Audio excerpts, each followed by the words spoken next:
A gente começa agora então mais uma entrevista da série com os candidatos a deputado estadual e federal que declararam ao Tribunal Regional Eleitoral que moram aqui na cidade de Canoinhas. A gente já entrevistou os 4 candidatos a deputado estadual que moram aqui na comarca de Canoinhas e hoje então a gente inicia a segunda parte dessa série de entrevistas com os candidatos a deputado federal que moram aqui em Canoinhas, que declararam à Justiça Eleitoral que moram aqui em Canoinhas. Serão 3 candidatos, a gente inicia hoje então com o Chicão Caminhoneiro, na próxima quinta será Saulo Sabatini e na última entrevista da série será Norma Pereira, isso seguindo critérios de sorteio. Então a gente começa com o Chicão, que já está aqui no nosso estúdio. Bom dia, seja bem-vindo, Chicão, e eu vou começar com a pergunta clássica. Quem é o Chicão Caminhoneiro? Olá, meu amigo Ednei, olá, ouvintes da Rádio 98. Eu sou Francisco Burgert, da família Burgert, família tradicional de Canoinhas.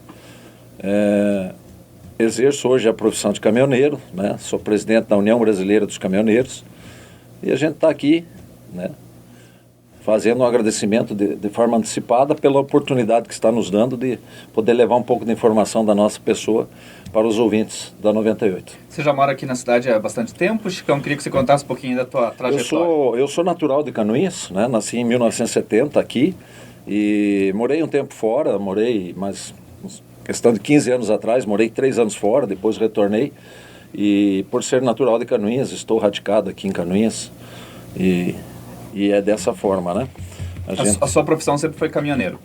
Não, eu quando iniciei meus trabalhos, como todo jovem, né, aprendiz, eu trabalhei na área de oficina mecânica, eu trabalhei na área administrativa de uma grande empresa aqui da cidade e depois, em determinado momento, até por ser a profissão do meu pai, eu acabei optando, né? Pela profissão de transportador, de caminhoneiro. Mas você sempre teve essa questão do ativismo, né? Porque você foi um dos protagonistas ali dos protestos de 2018, quando a gente teve ali a parada, o fechamento da BR-280 por alguns dias, né? Da onde que veio esse ativismo aí, hein? Olha, tem coisas assim, ó, tem pessoas que querem ser e forçam uma situação para ser. No meu caso, isso vem acontecendo, inclusive essa proposição de candidatura a deputado federal, de uma forma muito natural, né? Eu sempre tive liderança desde o tempo de escola, né? Eu lembro ainda quando jovem, eu trabalhava, como falei, numa oficina mecânica, onde eu vivia com as mãos sujas de graxa, e uma diretora, na ocasião, lá em Três Barras, quis que nós fôssemos à noite de uniforme, de camisinha branca, de calça de tergal azul, né? E aquilo ali já foi o primeiro motivo assim, para a gente se opor àquela situação, né? Porque a gente saía correndo do trabalho e ia para a escola à noite, e aí não dava tempo nem às vezes de lavar as mãos direito, a gente ia meio sujo de graxa. Então, daquele momento ali, começou a despertar em mim. Hoje, como eu te falei, eu estou à frente de uma organização nacional de caminhoneiros. Graças a Deus, a gente tem uma boa interlocução aonde a gente vai. E até essa situação de ter o nosso nome elevado a essa condição de candidato a deputado federal, tudo vem surgindo de forma natural. Não é um propósito, estou buscando isso, eu quero fazer isso. Por quê? Porque a gente percebe que na sociedade muitas pessoas se colocam como representantes, mas de uma forma forçada, vai forçando. E no meu caso, a trajetória ela é natural. Eu fui atuar no segmento do transporte. Já em 1998, houve uma grande paralisação nacional. E naquele momento eu estava lá em Curitiba, e talvez pela facilidade que a gente tem de comunicação, isso foi abrindo as portas. Naquele momento eu já estava alçado uma condição de liderança. E isso vem só se lapidando ano a ano. E agora a gente está aqui, nessa condição de candidato a deputado federal. Essas mobilizações, elas começam de um jeito, terminam de outro, quer dizer, você meio que perde o controle, né? Você mesmo era contra terminar aquela paralisação lá em 2018, mas houve um movimento nacional e você acabou indo junto no movimento nacional. Mas eu te pergunto isso pelo seguinte, a gente vê lá, por exemplo, lá em 2018 vocês pediam pelo aumento do frete, pela baixa do preço do combustível, né? Aí o combustível aumentou ainda mais, teve uma tentativa de voltar a se mobilizar. Por que você acha que não foi mais possível mobilizar a categoria, considerando que essa situação só piorou? Na realidade, o que acontece? A cada momento a gente vai percebendo as nuances, elas são diferentes. Em 2018, nós não tínhamos um cenário mundial como nós temos hoje. O ano passado, para você ter uma ideia, eu tenho que construir a situação para que você possa entender. O ano passado eu andei em todas as Assembleias Legislativas do Brasil inteiro pedindo a aplicação da Emenda Constitucional 33, de 2001. Em 2001 dizia-se que haveria necessidade de uma uniformização na cobrança do ICMS, que é um imposto estadual. E a gente andou nas Assembleias Legislativas pedindo que a Emenda Constitucional fosse aplicada. Brigamos com todos os governadores, com todos os deputados estaduais de todas as assembleias do Brasil. Esse ano mobilizamos, através da União Brasileira dos Caminhoneiros, deputados da Câmara Federal para que votassem isso. E isso hoje é uma realidade, né? O combustível vem baixando de forma gradual, em especial a gasolina. O que acontece com o óleo diesel? O óleo diesel, nós sempre trabalhamos. Um dia desse atrás, aí todo mundo estava nervoso com o preço do tomate, porque o tomate estava muito caro. É a lei da oferta e da procura. Com a guerra lá na Rússia, o que aconteceu? O pessoal da Europa deu um freio, né? Fizeram um boicote econômico para a Rússia. Mas a Rússia tem o gás que a Europa precisa para tocar as termoelétricas, que gera aquecimento nos lares europeus, para tocar as empresas europeias. Então, quando a Rússia deu um breque no gás, em função da retaliação que ela sofreu por ter invadido a Ucrânia, ela fechou o gás para a Europa. E a Europa se viu sem saída para não parar suas termoelétricas, para que as calefações das casas fossem mantidas. Ela optou pelo óleo diesel. E aí o que aconteceu? O óleo diesel teve uma demanda, uma procura maior no mercado, e naturalmente quando você tem 10 e tem 15 procurando, o preço sobe. Aí o cara chega e fala, quem vai me pagar mais? Eu tenho tanto, mas eu quero tanto. Quer dizer, vocês conseguem entender essa conjuntura que não é uma culpa do governo, mas sim uma conjuntura internacional. Com certeza, né? Eu acho que hoje a gente tem uma ligação internacional e de informações via internet muito grande, né? É aquela velha máxima, você conhecendo a verdade, você sabe qual é o caminho a seguir. Quando você falou de algumas tentativas de mobilização, o ano passado, na realidade, do último 7 de setembro para cá, foram 3 tentativas, mas basicamente por pessoas ligadas a sindicatos. Uhum. E hoje quem para o país não são sindicatos, quem para o país são autônomos, e autônomos não são vinculados a sindicatos. Então é nesse sentido que nós da União Brasileira dos Caminhoneiros atuamos, levamos a informação para as pessoas de maneira que a gente não concordava com as paralisações, tanto é que elas não aconteceram. Eu vou tentar ainda voltar à questão nacional, mas antes eu queria entender as suas bandeiras no caso de você ser eleito deputado federal, Chicão.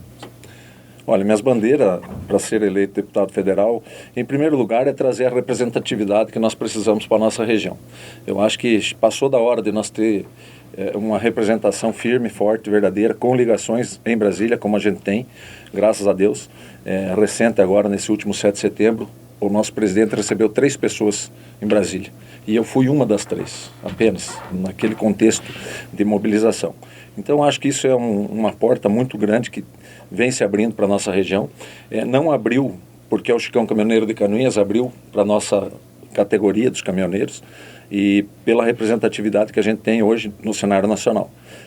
Basta dizer que a nossa economia está equilibrada porque nós não paramos, né? Agora, né, você já disse aí, você é eleito, você tem que ter um trâmite, né, um trânsito no Planalto, claro, se o presidente Bolsonaro for reeleito.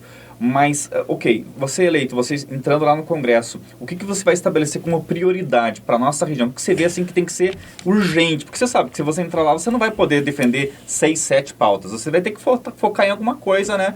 E Sim. Depois, se você conseguir, você parte para um segundo ponto. Eu acho que a nossa região está estagnada, né, há muitos anos. Nós não temos investimentos de ordem nenhuma, pelo menos de grandes vultos, a gente acaba perdendo para cidades vizinhas que estão se desenvolvendo e nós estamos parados. Eu imagino que é uma demanda necessária e urgente a prospecção de empresas para a geração de emprego. O emprego traz dignidade, o emprego diminui a violência, o emprego torna o cidadão de fato cidadão. Essa é uma questão. Como fazer isso? Eu tenho um projeto muito interessante da gente redefinir o modal econômico de Canoinhas. Nós éramos madeireiros, nós éramos ervateiros, hoje não podemos ter essa afirmação. Nós temos algumas empresas, indústrias, mas não existe uma vocação, um modal definido. Lá em Canoinhas é malharia, lá em Canoinhas é isso. Então nós precisamos redefinir isso. Eu tenho um projeto muito interessante nesse sentido. Qual seria o setor que você acha que a gente poderia investir? Veja, nós temos aqui, num raio de 200 quilômetros, várias montadoras. Nós podemos ser fornecedores de material agregado para essas montadoras. O cara vai fazer um carro, ele precisa do tapete, ele precisa do espelho, ele precisa do farol, tudo é terceirizado. Feito aonde? Basicamente São Paulo. Um custo de deslocamento de São Paulo para as montadoras na região próximo aqui, é muito mais elevado do que o nosso, a mão de obra de produção lá em São Paulo muito mais cara que a nossa. Então, como que poderíamos fazer? Desenvolver trabalhos de treinamento através do Sistema S, do SEST, Senat, para que a gente possa ter qualificação da mão de obra e a partir daí, através de incentivo, através de uma, aqui especificamente falando no caso Canoinhas, uma Secretaria de Desenvolvimento Econômico atuante, que saia da cadeira lá e que vá junto, né, buscar, porque empresa nenhuma vem na porta da prefeitura, onde é que tem um terreninho para me instalar? Então é um trabalho que nós temos que fazer muito forte e com uma condição de deputado federal, naturalmente, abrir todas as portas que forem necessárias para que a gente possa atingir esse objetivo. Uma outra questão, só para complementar, você falou qual seriam as bandeiras. Eu acho que nós estamos muito carentes aqui em Canoinhas na questão de saúde, né? O camarada tem um problema qualquer, coloca no carro da prefeitura, leva para Mafra, coloca no carro, leva para Joinville. Nós temos que ter vergonha na nossa cara e fazer a regionalização do nosso hospital. Existe verba para isso, o governo federal ele quer descentralizar, ele não quer sobrecarregar Joinville, ele não quer sobrecarregar Curitiba, e nós hoje já temos uma demanda aqui na nossa região, considerando Porto União, Iriniópolis, Itaiópolis, muito grande. Mafra já está sobrecarregado. E nós, por termos uma tradição dentro do Hospital Santa Cruz de muitos anos, em 1980 eu quebrei meu braço, veja o que eu estou falando. Eu tive que ser transferido para fazer uma cirurgia fora de Canoinhas. Olha, de 80 para cá já são 42 anos e ainda hoje temos a mesma dificuldade. Então, quer dizer, pessoas que por lá passaram, cargos que tiveram, deputados de fora, isso é muito importante frisar, vem aqui, pega o voto, vou fazer. Não faz. Não faz. Então, isso também é uma bandeira necessária. A saúde traz também o conforto para as famílias e diminui os problemas, sim, né, da sociedade. Com certeza. Chicão, você é declaradamente um apoiador do presidente Jair Bolsonaro, né? E em 2018 a gente viu uma legião de deputados federais eleitos na onda do Bolsonaro. 4 anos depois, o que a gente vê é que assim, teve muito barulho dessas pessoas, mas pouca ação. Inclusive aqui para nossa região, pouca coisa veio por parte desses deputados bolsonaristas. Mas você via muita coisa na rede social, muito vídeo ao vivo, falando do Congresso, xingando, ofendendo. Você vai adotar esse perfil se você for eleito? Quer dizer, botar a boca no trombone por qualquer coisa e depois ver lá se consegue alguma coisa a partir dessa postura, vamos dizer assim, mais sensacionalista para tentar chamar atenção? Não, eu nunca atuei dessa forma, basta dizer que aqui em Canoinhas mesmo, embora sendo canoinhas, muita gente não me conhece. Eu trabalho muito de forma propositiva, de forma que a gente busque convergências, né? E dentro da necessidade, nessa questão específica que eu me refiro, por exemplo, saúde, aí eu vou brigar. Mas eu não vou fazer sensacionalismo, eu vou brigar com a autoridade e a legitimidade que os votos possam me dar, né? Então eu acho assim que quem grita muito não quer realmente resolver o problema, quer, por outro lado, como eu falei, se destacar. Mas isso é um crescimento que ele é paliativo, a pessoa cresce, mas depois desaparece. E o meu pensamento, isso já vem fazendo desde 1998, como frisei no início, a gente vem numa ascensão de forma constante. Eu não penso de sair gritando, de fazer escândalo por aí, mas de buscar a convergência com as pessoas que a gente tem interlocução. Como eu te falei no início, eu fiz um trabalho ano passado de aplicação de uma emenda constitucional. E hoje todo mundo está pagando uma gasolina mais barata em função desse trabalho que eu fiz, de percorrer a Assembleia Legislativa sem recursos, né? Alguns poucos recursos de algumas poucas pessoas que estavam apostando nisso. E felizmente tivemos sucesso e nós não saímos fazendo sensacionalismo disso. Agora, Chicão, obviamente que se o Bolsonaro ganhar, você vai ter um bom trânsito, né, com o Planalto e você for eleito deputado federal, mas pode acontecer que o Bolsonaro não se reeleja, ganhe outro candidato. Nesse sentido, você vai fazer uma oposição ferrenha lá dentro do Congresso Nacional, ou a tua ideia é trabalhar para trazer recurso, independente de quem seja o presidente? Eu acho o seguinte, que eu acho a maior besteira, na minha opinião, a maior besteira é essa polarização que existe. Né? Seja outro candidato que não o presidente Bolsonaro que ganhe, eu vou buscar os espaços necessários e construir o que for possível. Evidentemente que eu não posso ter convergência com quem está fazendo errado.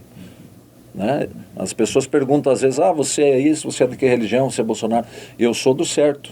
Então, se, por exemplo, o presidente Bolsonaro não for eleito e o outro lado estiver agindo dentro da legalidade que estabelece a Constituição, dentro dos princípios de respeitar a sociedade, nós vamos buscar caminhos para que a gente possa de repente, encontrar soluções para os problemas que nós temos na nossa região. Outra questão voltada para o presidente Bolsonaro, ele tem questionado a legitimidade das urnas, né, e já ventilou até não aceitar o resultado, né, se for diferente da vitória dele. O que você pensa sobre isso? Olha, isso aí é uma questão bem complexa.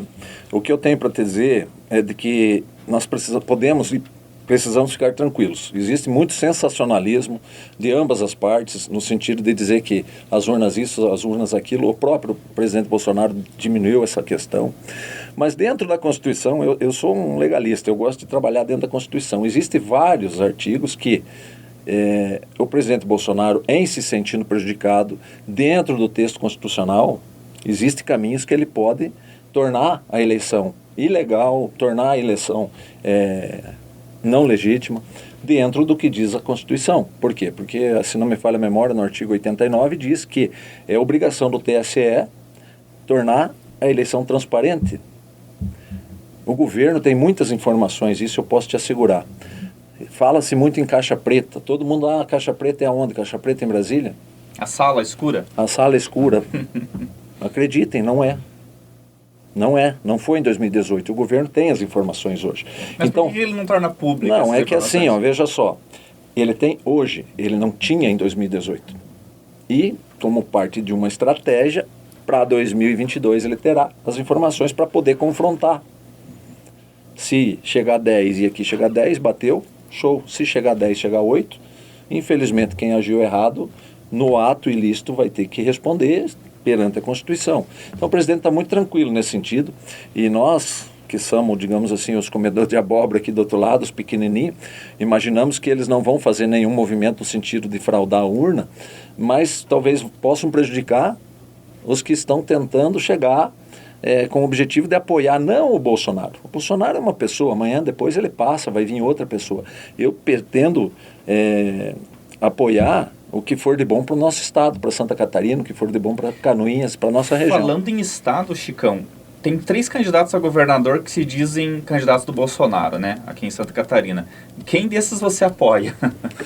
Por uma questão de coligação, né? Por uma questão de coligação, nós estamos alinhados com o senador Esperidião Amin. Uhum. Mas é como eu te falei, a gente busca sempre convergência, né? Eu, sendo Jorginho Melo, sendo o Jean Loureiro, sendo outra pessoa qualquer, o que nós precisamos é de pessoas decentes. Nós não podemos, esse ano, nós não podemos entrar na onda Bolsonaro, como você frisou anteriormente, e eleger porque é do Bolsonaro. Porque eu sou bolsonarista, o Jorginho, eu sou o candidato a governador do presidente. Nós temos que ter na nossa mão as informações. Nós temos a internet, eu sempre digo para as pessoas, busque informações, busque saber quem é Jorginho, busque saber quem é Jean Loureiro, busque saber quem é Esperidião Amin, busque saber quem é outros candidatos que estão disputando. E tome a melhor decisão, né? O voto ele é soberano, a pessoa toma a decisão. Nós tivemos aqui no nosso estado, infelizmente, o atual gestor, que, né, não vou dizer que foi uma decepção, mas que muita gente está descontente com o atual gestor e pelos caminhos que ele escolheu. E ele se elegeu com apoio, teoricamente, do presidente Bolsonaro. Então, fica difícil para dizer assim, eu estou apoiando. Do ponto de vista do partido que eu represento, de legenda, nós estamos com o senador Esperidião Amin. Mas a decisão de cada um ela é muito pessoal.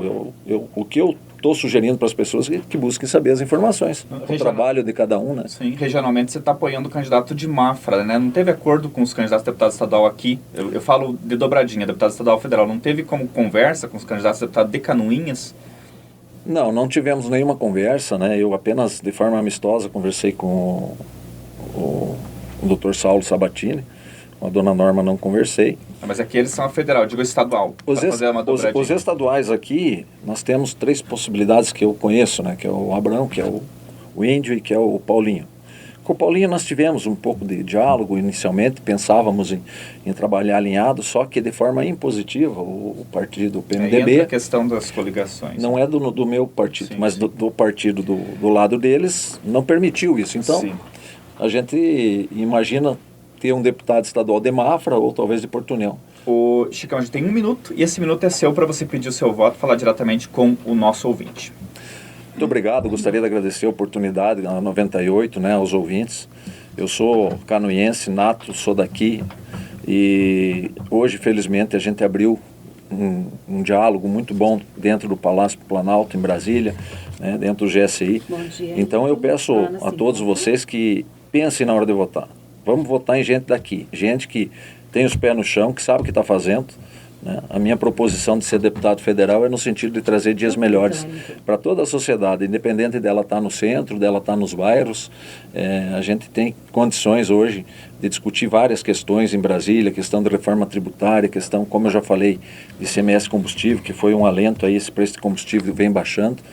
E nesse sentido eu estou me colocando à disposição. Meu número é o 1456 e eu conto com o apoio de todos vocês para que realmente nós possa voltar a figurar no cenário estadual e principalmente no cenário federal, porque nossa região está abandonada, nós só perdemos e agora chegou a hora de nós começar, primeiro, lutar pelo nosso direito e segundo, fazer valer as nossas necessidades, trazer o que nós realmente merecemos.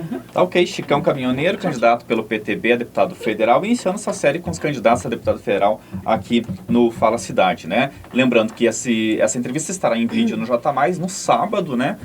Para você assistir, conferir também. As com os candidatos a deputado estadual já estão lá também na minha coluna. E lembrando que o Chicão, mais a Norma Pereira e o Saulo Sabatini estarão comigo no dia 26 de setembro num debate ao vivo pelo J+, a partir das 7 da noite, tá? E na próxima segunda-feira, dia 19, é o debate com os 3 candidatos a deputado estadual que moram em Canoinhas, também às 7 da noite. Transmissão ao vivo pelo jmais.com.br, pelo nosso canal no YouTube, pelo nosso canal também, pela nossa página no Facebook, tá? Tá todo mundo convidado a assistir, entender melhor, né, as propostas deles e analisar, né? O mais importante, eu acho, disso tudo, claro, nós não podemos mandar no voto de ninguém, o voto é livre, mas que a gente tenha alguém mais, pelo menos, conhecedor, né, das dificuldades, dos problemas, das temáticas que importam para Canoinhas e região.